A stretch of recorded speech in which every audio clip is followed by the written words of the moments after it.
I got to start off with a personal injury question, which I thought was a great question, and I don't think it's something we ever covered on the show, so I just want to get it out there. It said, it's from a gentleman named Andy. Is it important to preserve surveillance for a slip and fall, trip and fall accident? The answer is absolutely 1,000% yes.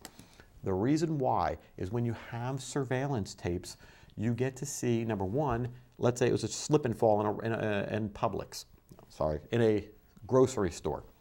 You get to see from the surveillance tapes how long the danger was out there. And I remember, I don't know if you guys listened to Big Mom on B1039, we had a really good discussion about this. And I was telling him, he told me about his daughter being in a big retail store and saw water on the floor and actually had slipped in it and caught herself. And I told him a story about, I saw water on the floor one time in a big retail store, and I just stood and watched. And I watched 3 employees walk by. None of them did anything about it. Then I saw another employee walk by, look down at the water, shake her head and go, I can't believe this, and just kept walking away. And I waited. Nobody came back with a mop. Nobody came back with a warning sign. Nobody came back with anything to warn people that, hey, there's a potential slip and fall accident here.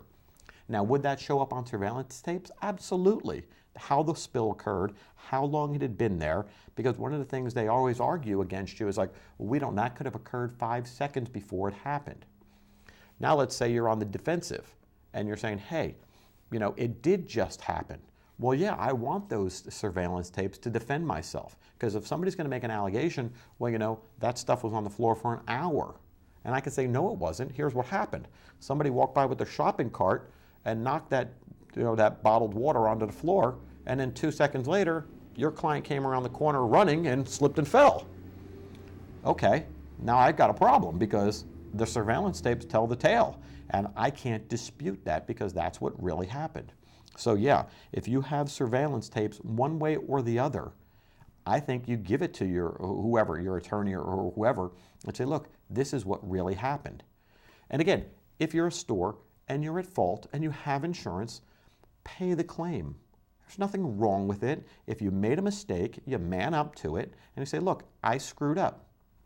I'll be the first one to tell you, recently I was involved in an accident where a young guy rear-ended me. I got out of the car.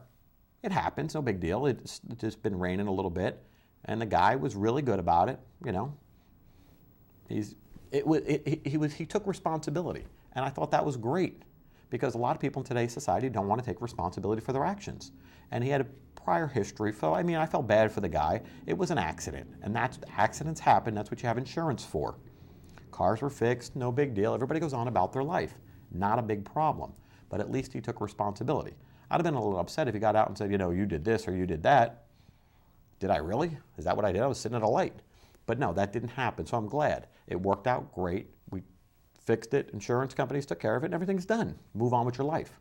So from that perspective, I think it was a great question. I want to say thank you to Andy who sent that in there.